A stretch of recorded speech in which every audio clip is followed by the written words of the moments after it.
Little Women. Chapter 45. Daisy and Demi. I cannot feel that I have done my duty as humble historian of the March family, without devoting at least one chapter to the two most precious and important members of it. Daisy and Demi had now arrived at years of discretion, for in this fast age babies of 3 or 4 assert their rights, and get them, too, which is more than many of their elders do.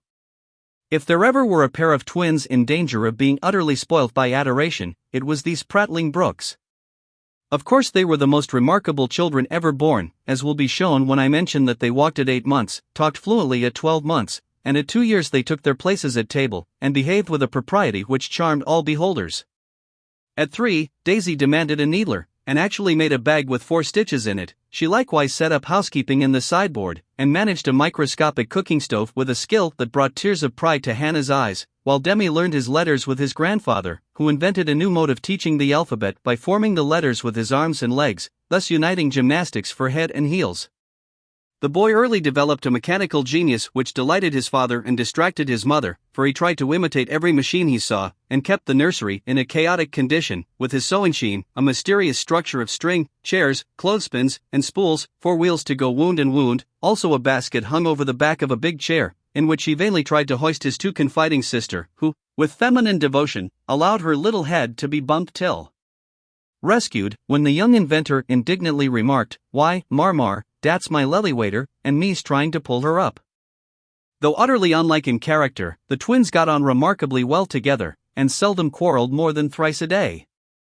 Of course, Demi tyrannized over Daisy, and gallantly defended her from every other aggressor, while Daisy made a galley slave of herself, and adored her brother as the one perfect being in the world. A rosy, chubby, sunshiny little soul was Daisy, who found her way to everybody's heart, and nestled there. One of the captivating children, who seemed made to be kissed and cuddled, adorned and adored like little goddesses, and produced for general approval on all festive occasions. Her small virtues were so sweet that she would have been quite angelic if a few small naughtinesses had not kept her delightfully human. It was all fair weather in her world, and every morning she scrambled up to the window in her little nightgown to look out, and say, no matter whether it rained or shone, "Oh, pity day, oh, pity day." Everyone was a friend, and she offered kisses to a stranger so confidingly that the most inveterate bachelor relented, and baby lovers became faithful worshippers. "Me loves everybody. Me loves everybody," she once said, opening her arms, with her spoon in one hand and her mug in the other, as if eager to embrace and nourish the whole world. As she grew, her mother began to feel that the dovecote would be blessed by the presence of an inmate as serene and loving as that which had helped to make the old house home, and to pray that she might be spared a loss like that which had lately taught them how long they had entertained an angel unawares. Her grandfather often called her Beth, and her grandmother watched over her with untiring devotion, as if trying to atone for some past mistake, which no eye but her own could see. Demi, like a true Yankee, was of an inquiring turn, wanting to know everything, and often getting much disturbed because he could not get satisfactory answers to his perpetual "what for?" He also possessed a philosophic bent, to the great delight of his grandfather, who used to hold Socratic conversations with him, in which the precocious pupil occasionally posed his teacher, to the undisguised satisfaction of the womenfolk. "What makes my legs go, Drampa?" "What makes my legs go, Drampa?" asked the young philosopher, surveying those active portions of his frame with a meditative air, while resting after a go-to-bed frolic one night. "It's your little mind, Demi," replied the sage, stroking the yellow head respectfully. "What is a little mind?" "It is something which makes your body move, as the spring made the wheels go in my watch when I showed it to you." "Open me, I want to see it go wound." "I can't do that any more than you could open the watch." "God winds you up, and you go till he stops you." "Does I?" And Demi's brown eyes grew big and bright as he took in the new thought. "Is I wounded up like the watch?" "Yes, but I can't show you how, for it is done when we don't see." Demi felt of his back, as if expecting to find it like that of the watch, and then gravely remarked, "I des DOD does it when I's asleep." A careful explanation followed, to which he listened so attentively that his anxious grandmother said, "My dear, do you think it wise to talk about such things to that baby? He's getting great bumps over his eyes, and learning to ask the most unanswerable questions. If he is old enough to ask the questions, he is old enough to receive true answers. I am not putting the thoughts into his head, but helping him unfold those already there. These children are wiser than we are, and I have no doubt the boy understands every word I have said to him. Now, Demi, tell me where you keep your mind? If the boy had replied like Alcibiades, by the gods, Socrates, I cannot tell, his grandfather would not have been surprised, but when, after standing a moment on one leg, like a meditative young stork, he answered, in a tone of calm conviction, in my little belly, the old gentleman could only join in grandma's laugh, and dismiss the class in metaphysics.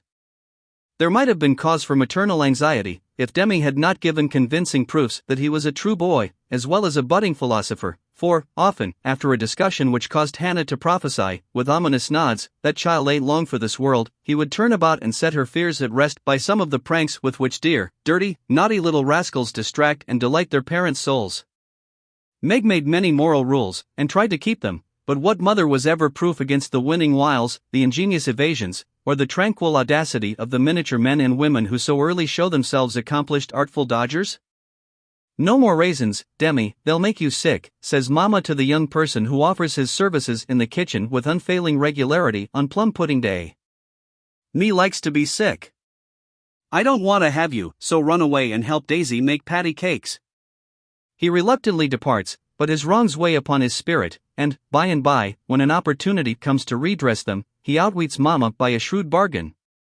Now you have been good children, and I'll play anything you like, says Meg, as she leads her assistant cooks upstairs, when the pudding is safely bouncing in the pot. Truly, Marmar, asks Demi, with a brilliant idea in his well-powdered head. Yes, truly, anything you say, replies the short-sighted parent, preparing herself to sing the Three Little Kittens half a dozen times over, or to take her family to buy a penny bun, regardless of wind or limb. But Demi corners her by the cool reply. Then we'll go and eat up all the raisins. Aunt Dodo was chief playmate and confidant of both children, and the trio turned the little house topsy-turvy. Aunt Amy was as yet only a name to them, Aunt Beth soon faded into a pleasantly vague memory, but Aunt Dodo was a living reality, and they made the most of her, for which compliment she was deeply grateful. But when Mr. Bear came, Jo neglected her playfellows, and dismay and desolation fell upon their little souls. Daisy, who was fond of going about peddling kisses, lost her best customer and became bankrupt. Demi, with infantile penetration, soon discovered that Dodo liked to play with the bearman better than she did with him, but, though hurt, he concealed his anguish, for he hadn't the heart to insult a rival who kept a mine of chocolate drops in his waistcoat pocket, and a watch that could be taken out of its case and freely shaken by ardent admirers. Some persons might have considered these pleasing liberties as bribes, but Demi didn't see it in that light, and continued to patronize the bearman with pensive affability, while Daisy bestowed her small affections upon him at the third call, and considered his shoulder her throne, his arm her refuge, his gifts treasures of surpassing worth. Gentlemen are sometimes seized with sudden fits of admiration for the young relatives of ladies whom they honor with their regard, but this counterfeit philoprogenitiveness sits uneasily upon them, and does not deceive anybody a particle. Mr. Bear's devotion was sincere, however likewise effective, for honesty is the best policy in love as in law. He was one of the men who were at home with children, and looked particularly well when little faces made a pleasant contrast with his manly one. His business, whatever it was, detained him from day to day, but evenings seldom failed to bring him out to see well. He always asked for Mr. March, so I suppose he was the attraction.